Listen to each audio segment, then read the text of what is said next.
గలతీయులకు రాసిన పత్రిక మొదటి అధ్యాయం. మనుషుల మూలముగానైనను ఏ మనుష్యుని వలననైనను కాక యేసుక్రీస్తు వలనను ఆయనను మృతులలో నుండి లేపిన తండ్రి అయిన దేవుని వలనను అపోస్తలుడుగా నియమింపబడిన పౌలను నేనును నాతో కూడా నున్న సహోదరులందరును గలతీయులో నున్న సంఘములకు శుభమని చెప్పి వ్రాయునది. తండ్రి అయిన దేవుని నుండియు మన ప్రభువైన యేసుక్రీస్తు నుండియు మీకు కృపయు సమాధానమును కలుగునుగాక. మన తండ్రి అయిన దేవుని చిత్త ప్రకారము క్రీస్తు మనలను ప్రస్తుతపు దుష్టకాలములో నుండి విమోచింపవలెనని మన పాపముల నిమిత్తము తన్ను తాను అప్పగించుకొనెను. దేవునికి యుగయుగములకు మహిమ కలుగునుగాక. ఆమేన్. క్రీస్తు కృపను బట్టి మిమ్మును పిలిచిన వానిని విడిచి భిన్నమైన సువార్త తట్టుకు మీరింత త్వరగా తిరిగిపోవుట చూడగా నాకాశ్చర్యమగుచున్నది. అది మరియొక సువార్త కాదుగాని క్రీస్తు సువార్తను చెరపగోరి మిమ్మును కలవరపరచువారు కొందరున్నారు. మేము మీకు ప్రకటించిన సువార్తగాక మరియొక సువార్తను మేమైనను పరలోకము నుండి వచ్చిన యొక్క దూతయైనను మీకు ప్రకటించిన ఎడల అతడు శాపగ్రస్తుడవునుగాక.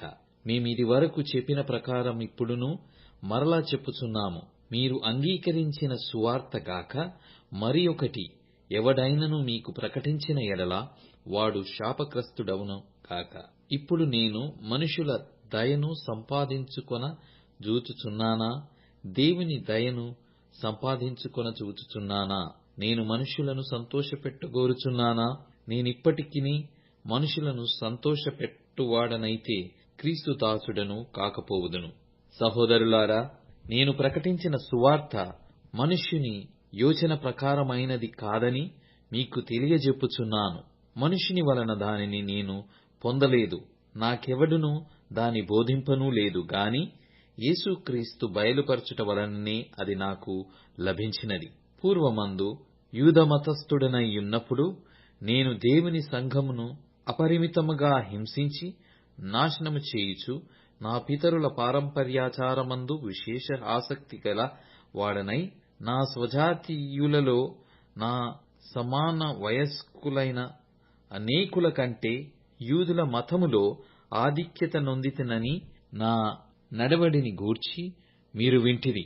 ఆయనను తల్లి గర్భమునందు పడినది మొదలుకొని నన్ను ప్రత్యేకపర్చి తన కృపచేత నన్ను పిలిచిన దేవుడు నేను అన్యజనులలో తన కుమారుని ప్రకటింపవలెనని ఆయనను నాయందు బయలుపరపననుగ్రహించినప్పుడు మనుష్యమాత్రులతో నేను సంప్రదింపలేదు. నాకంటే ముందుగా అపోస్తలులైన వారి యొద్దకు యెరూషలేమునకైనను వెళ్ళనూ లేదు గాని వెంటనే అరేబియా దేశములోనికి వెళ్ళితిని. పిమ్మట దమస్కు పట్టణమునకు తిరిగి వచ్చితిని. అటుపైని 3 సంవత్సరములైన తరువాత కేఫాను పరిచయము చేసుకొనవలెనని యెరూషలేమునకు వచ్చి అతనితో కూడా 15 దినములుంటిని. అతనిని తప్ప అపోస్తలులలో మరి ఎవరిని నేను చూడలేదు గాని ప్రభువు యొక్క సహోదరుడైన యాకోబును మాత్రము చూచితిని. నేను మీకు వ్రాయుచున్న ఈ సంగతుల విషయమై ఇదిగో దేవుని ఎదుట నేను అబద్ధమాడుటలేదు. పిమ్మట సిరియా కిలికియ ప్రాంతములలోనికి వచ్చి తిని క్రీస్తునందున్న యూదయ సంఘముల వారికి నా ముఖపరిచయము లేకుండెను గాని మునుపు మనలను హింసపెట్టిన వాడు తాను పూర్వమందు పాడు చేయుచు వచ్చిన మతమును ప్రకటించుచున్నాడను సంగతి మాత్రమే విని వారు నన్ను బట్టి దేవుని మహిమపరచిరి. గలతీయులకు రాసిన పత్రిక 2వ అధ్యాయము. అటుపిమ్మట 14 సంవత్సరములైన తరువాత నేను తీతును వెంటబెట్టుకుని బర్నబాతో కూడా యెరూషలేమునకు తిరిగి వెళ్ళితిని. దేవదర్శన ప్రకారమే వెళ్ళితిని. మరియు నా ప్రయాసము వ్యర్థమవునేమో లేక వ్యర్థమైపోయినదేమో అని నేను అన్యజనులలో ప్రకటించుచున్న సువార్తను వారికిని ప్రత్యేకముగా ఎన్నికైన వారికిని విశదపరిచితిని. అయినను నాతో కూడానున్న తీతు గ్రీసు దేశస్థుడైనను అతడు సున్నతి పొందుటకు బలవంత పెట్టబడలేదు. మన వలన దాసులుగా చేసికొనవలెనని క్రీస్తు యేసు వలన మనకు కలిగిన మన స్వాతంత్ర్యమును వేగు చూచుటకు రహస్యముగా తేబడి దొంగతనముగా ప్రవేశించిన కపట సహోదరుల వలన జరిగినది. సువార్త సత్యము మీ మధ్యను నిలుచున్నట్లు మేము వారికి ఒక్క గడియైనను లోబడుటకు ఒప్పుకొనలేదు. ఎన్నటికైనా వారుగా ఎంచబడిన వారి యొద్ద నేనేమియూ నేర్చుకొనలేదు. వారెంతటి వారైనను నాకు లక్ష్యము లేదు. దేవుడు నరుని వేషము చూడడు. ఆ ఎన్నికైన వారు నాకేమియూ ఉపదేశింపలేదు. అయితే సున్నతి పొందిన వారికి బోధించుటకై సువార్త పేతురుకేలాగు అప్పగింపబడెనో అలాగు సున్నతి పొందని వారికి బోధించుటకై నాకప్పగింపబడెనని వారు చూచినప్పుడు, అనగా సున్నతి పొందిన వారికి అపోస్తలుడవుటకు పేతురునకు సామర్థ్యము కలుగజేసిన వాడే అన్యజనులకు అపోస్తలుడు అవుటకు నాకును సామర్థ్యము కలుగజేసెనని వారు గ్రహించినప్పుడు, స్తంభములుగా ఎంచబడిన యాకోబు, కేఫా, యోహాను అనువారు నాకు అనుగ్రహింపబడిన కృపను కనుగొని, నేను అన్యజనులకును తాము సున్నతి పొందిన వారికిని అపోస్తలులుగా ఉండవలెనని చెప్పి తమతో పాలివారమగుటకు సూచనగా నాకును బర్నబాకును కుడి చేతిని ఇచ్చిరి. మేము బీదలను జ్ఞాపకము చేసుకొనవలెనని మాత్రమే వారు కోరిరి. అలాగు చేయుటకు నేనును ఆసక్తి కలిగియుంటిని. అయితే కేఫా అంతియోకయకు వచ్చినప్పుడు అతడు అపరాధిగా తీర్చబడెను గనుక నేను ముఖాముఖిగా అతనిని ఎదిరించితిని. ఏలయనగా యాకోబు నొద్ద నుండి కొందరు రాకమునుపు అతడు అన్యజనులతో భోజనము చేయుచుండెను గాని వారు రాగానే సున్నతి పొందిన వారికి భయపడి వెనుక తీసి వేరైపోయెను. తక్కిన యూదులను అతనితో కలిసి మాయావేషము వేసుకొనిరి గనక బర్నబా కూడా వారి వేషధారణము చేత మోసపోయెను.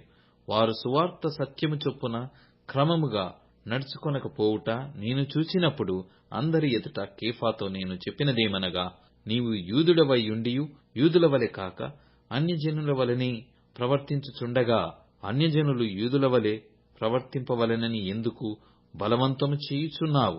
మనము జన్మము వలన యూదులమే గాని అన్యజనులలో చేరిన పాపులము కాము.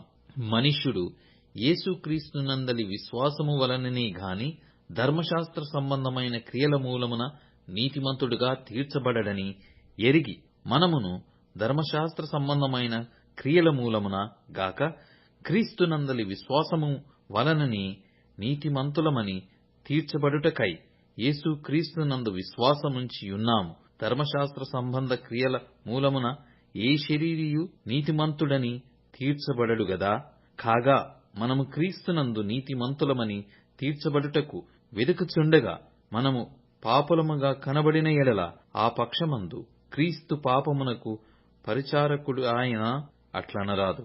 నేను పడగొట్టిన వాడిని మరల కట్టిన ఎడల నన్ను నేనే అపరాధినిగా కనపరుచుకొందును గదా. నేనైతే దేవుని విషయమై జీవించు నిమిత్తము ధర్మశాస్త్రము వలన ధర్మశాస్త్రము విషయమై చచ్చిన వాడనైతిని. నేను క్రీస్తుతో కూడా సిలువ వేయబడి ఉన్నాను. ఇకను జీవించువాడను నేను కాను, క్రీస్తే నాయందు జీవించుచున్నాడు. నేనిప్పుడు శరీరమందు జీవించుచున్న జీవితము నన్ను ప్రేమించి నా కొరకు తన్ను తాను అప్పగించుకొనిన దేవుని కుమారుని యందలి విశ్వాసము వలన జీవించుచున్నాను. నేను దేవుని కృపను నిరర్ధకము చేయను. నీతి ధర్మశాస్త్రము వలనైతే ఆ పక్షమందు క్రీస్తు చనిపోయినది నిష్ప్రయోజనమే. గలతీయులకు రాసిన పత్రిక 3వ అధ్యాయము. ఓ అవివేకులైన గలతీయులారా, మిమ్మును ఎవడు భ్రమపెట్టెను?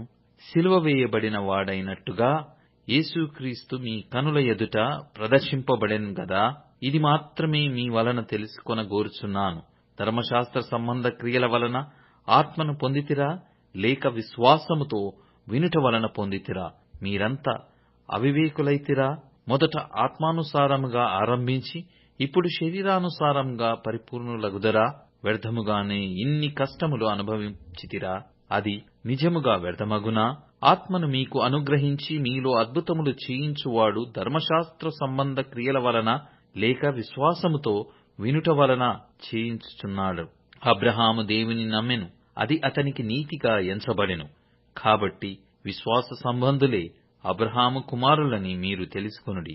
దేవుడు విశ్వాసమూలముగా అన్యజనులను నీతిమంతులుగా తీర్చునని లేఖనము ముందుగా చూచి, నీయందు అన్యజనులందరూ ఆశీర్వదింపబడుదురు అని అబ్రహామునకు సువార్తను ముందుగా ప్రకటించెను. కాబట్టి విశ్వాస సంబంధులే విశ్వాసము గల అబ్రహాముతో కూడా ఆశీర్వదింపబడుదురు. ధర్మశాస్త్రము విధించిన క్రియలకు సంబంధులందరూ శాపమునకు లోనయ్యున్నారు. ఎందుకనగా ధర్మశాస్త్రం గ్రంథమందు వ్రాయబడిన విధులన్నీయు చేయుటయందు నిలకడగా ఉండని ప్రతివాడును శాపగ్రస్తుడు అని వ్రాయబడియున్నది.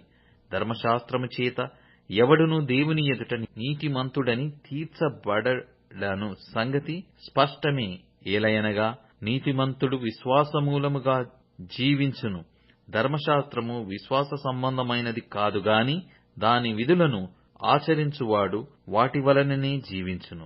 ఆత్మను గూర్చిన వాగ్దానము విశ్వాసం వలన మనకు లభించినట్లు అబ్రహాము పొందిన ఆశీర్వచనము క్రీస్తు యేసు ద్వారా అన్యజనులకు కలుగుటకై క్రీస్తు మన కోసము శాపమై మనలను ధర్మశాస్త్రము యొక్క శాపము నుండి విమోచించెను. ఇందును గూర్చి మ్రాను మీద వ్రేలాడిన ప్రతి వాడును శాపగ్రస్తుడు అని వ్రాయబడియున్నది. సహోదరులారా, మనుష్యరీతిగా మాటలాడుచున్నాను. మనుష్యుడు చేసిన ఒడంబడికయైనను స్థిరపడిన తరువాత ఎవడును దాని కొట్టివేయడు, దానితో మరేమియు కలుపడు. అబ్రహామునకును అతని సంతానమునకు వాగ్దానములు చేయబడెను. ఆయన అనేకులను గూర్చి అన్నట్టు సంతానములకును అని చెప్పక ఒకని గూర్చి అన్నట్టే నీ సంతానమునకును అనెను. ఆ సంతానము క్రీస్తు. నేను చెప్పునదేమనగా 430 సంవత్సరములైన తరువాత వచ్చిన ధర్మశాస్త్రము వాగ్దానమును నిరర్థకము చేయునంతగా పూర్వమందు దేవుని చేత స్థిరపరచబడిన నిబంధనను కొట్టివేయదు. ఆ స్వాస్థ్యము ధర్మశాస్త్ర మూలముగా కలిగిన ఎడల ఇక వాగ్దాన మూలముగా కలిగినది కాదు. అయితే దేవుడు అబ్రహామునకు వాగ్దానము వలననే దానిని అనుగ్రహించెను. అలాగైతే ధర్మశాస్త్రం ఎందుకు? ఎవనికి ఆ వాగ్దానము చేయబడెనో ఆ సంతానము వచ్చు వరకు అది అతిక్రమములను బట్టి దానికి తరువాత ఇయ్యబడెను. అది మధ్యవర్తి చేత దేవదూతల ద్వారా నియమింపబడెను. మధ్యవర్తి యొకనికి మధ్యవర్తి కాడు గాని దేవుడొక్కడే. ధర్మశాస్త్రము దేవుని వాగ్దానములకు విరోధమైనదా? అట్లనరాదు. జీవింపజేయ శక్తిగల ధర్మశాస్త్రము ఇయ్యబడియున్న ఎడల వాస్తవముగా నీతి ధర్మశాస్త్ర మూలముగానే కలుగును గాని యేసుక్రీస్తునందలి విశ్వాస మూలముగా కలిగిన వాగ్దానము విశ్వసించు వారికి అనుగ్రహింపబడినట్లు లేఖనము అందరినీ పాపములో బంధించెను. విశ్వాసము వెల్లడి కాకమునుపు ఇక ముందుకు బయలుపరచబడబోవు విశ్వాసమవలంబింపవలసిన వారముగా చెరలో ఉంచబడినట్టు మనము ధర్మశాస్త్రమునకు లోనైన వారమైతిమి. కాబట్టి మనము విశ్వాస మూలమున నీతిమంతులమని తీర్చబడినట్లు క్రీస్తునొద్దకు మనలను నడిపించుటకు ధర్మశాస్త్రము మనకు బాల శిక్షకుడు ఆయెను. అయితే విశ్వాసము వెల్లడి ఆయెను గనక ఇక బాల శిక్షకుని క్రింద ఉండం. యేసుక్రీస్తునందు మీరందరూ విశ్వాసము వలన దేవుని కుమారులయ్యున్నారు. క్రీస్తులోనికి బాప్తిస్మం పొందిన మీరందరూ క్రీస్తును ధరించుకొనియున్నారు. ఇందులో యూదుడని గ్రీసు దేశస్థుడని లేదు, దాసుడని స్వతంత్రుడని లేదు, పురుషుడని స్త్రీ అని లేదు.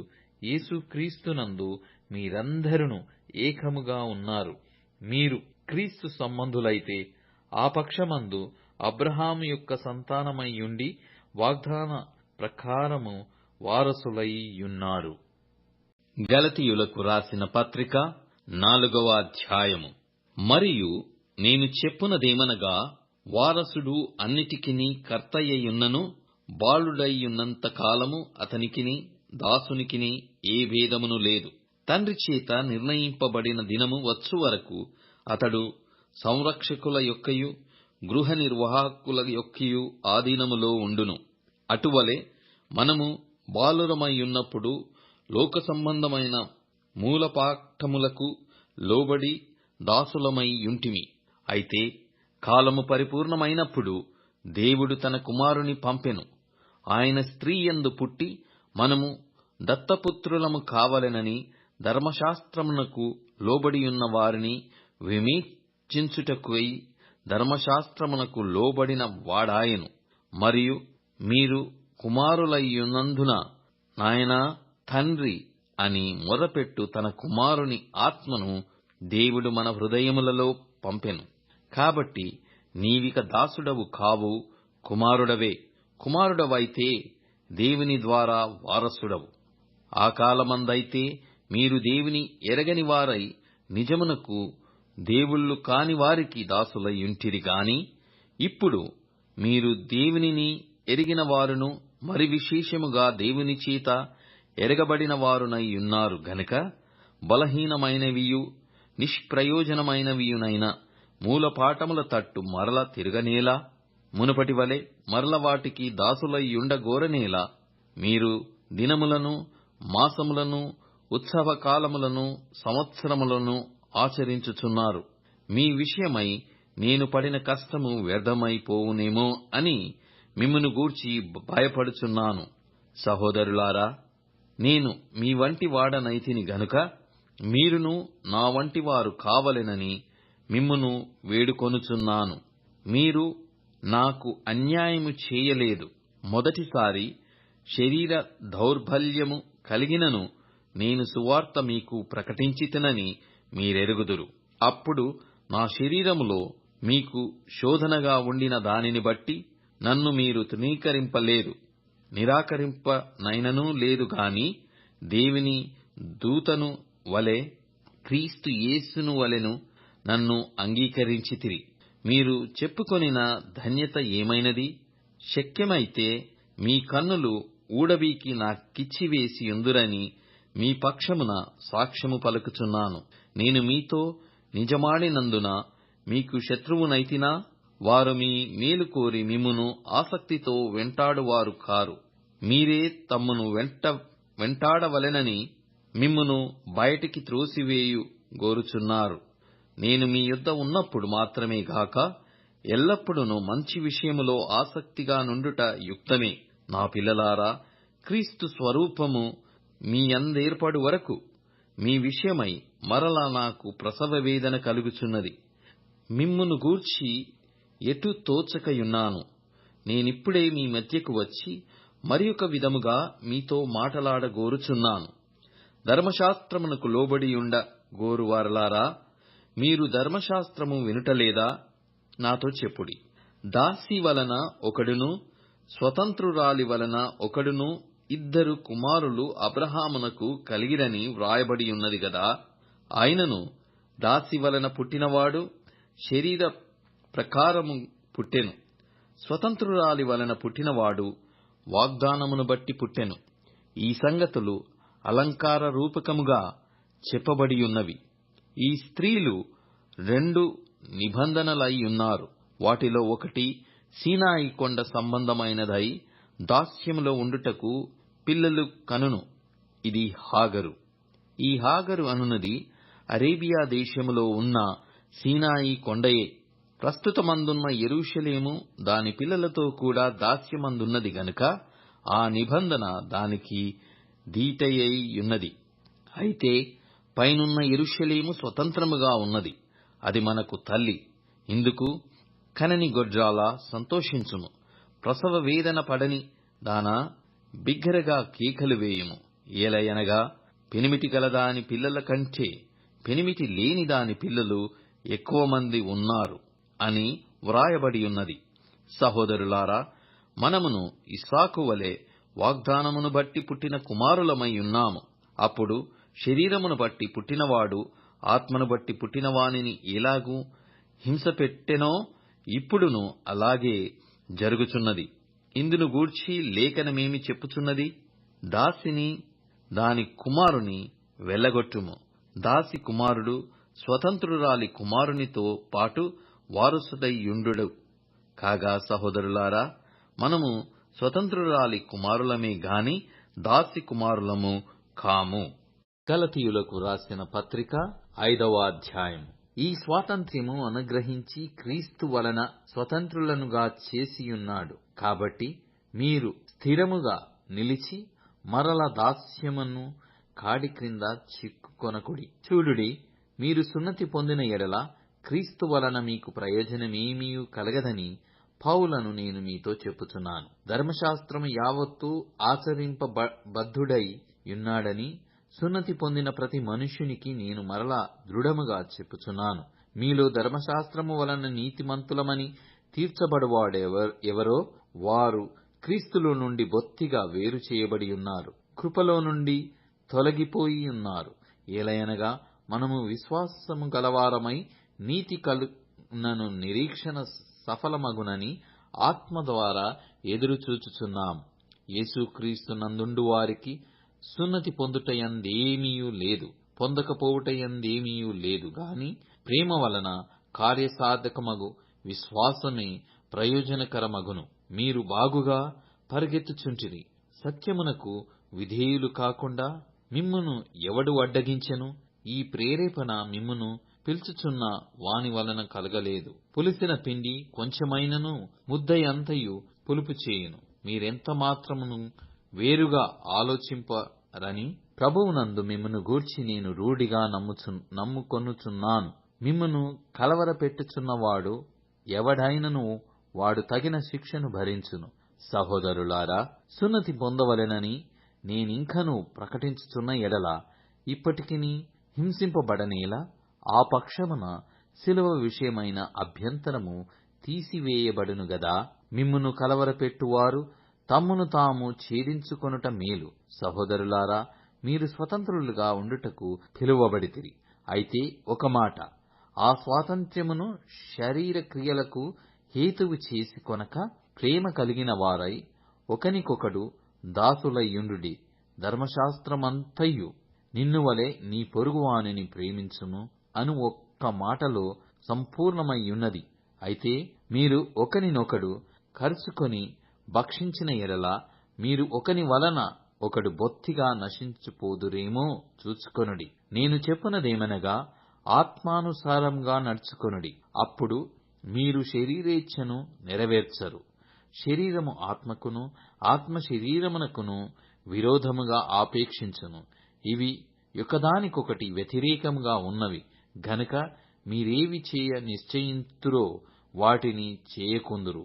మీరు ఆత్మచేత నడిపింపబడిన ఎడల ధర్మశాస్త్రమునకు లోనైన వారు కారు. శరీర కార్యములు స్పష్టమయ్యున్నవి. అవేవనగా జారత్వము, అపవిత్రత, కాముకత్వము, విగ్రహారాధన, అభిచారము, ద్వేషములు, కలహము, మత్సరములు, క్రోధములు, కక్షలు, భేదములు, మితములు, అసూయలు, మత్తతులు, అల్లరితో కూడిన ఆటపాటలు మొదలైనవి. వీటిని గూర్చి నేను మునుపు చెప్పిన ప్రకారము ఇట్టివాటిని చేయువారు దేవుని రాజ్యమును స్వతంత్రించుకొనరని మీతో స్పష్టముగా చెప్పుచున్నాను. అయితే ఆత్మఫలమేమనగా ప్రేమ, సంతోషము, సమాధానము, దీర్ఘశాంతము, దయాళుత్వము, మంచితనము, విశ్వాసము, సాత్వికము, ఆశానిగ్రహము. ఇట్టివాటికి విరోధమైన నియమమేదియూ లేదు. క్రీస్తు యేసు సంబంధులు శరీరమును దాని ఇచ్ఛలతోనూ దురాశలతోనూ సిలువ వేసియున్నారు. మనము ఆత్మననుసరించి జీవించువారమైతిమా? ఆత్మను అనుసరించి క్రమముగా నడుచుకొందుము. ఒకరినొకరము వివాదమునకు రేపకయు, ఒకరియందొకరము అసూయ పడకయు, వృధాగా అతిశయపడకయు ఉందము.